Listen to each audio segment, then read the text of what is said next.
Ready to dive into Garry's mod like never before?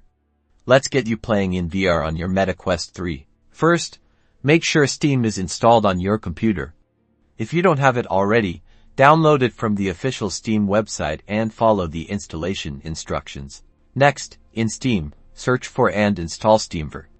This software is essential for connecting your Quest 3 to your PC for VR gaming. Hit that install button. Now, open the Oculus app on your computer and connect your Meta Quest 3 to your PC using a USB-C cable, or alternatively, connect wirelessly. Inside the Oculus app, ensure your Quest 3 is recognized and connected. Go to Devices and then Add Device if it's not automatically detected. Follow the on-screen prompts to establish the connection. Okay, with your Quest 3 connected and SteamVR running, launch Garry's mod from your Steam library. Once Garry's mod is running, you should see the game mirrored in your Quest 3 headset. Navigate the in-game menu to select your desired game mode and map. That's it, you're now playing Garry's mod in VR on your Meta Quest 3. Have fun exploring and creating in this immersive virtual world.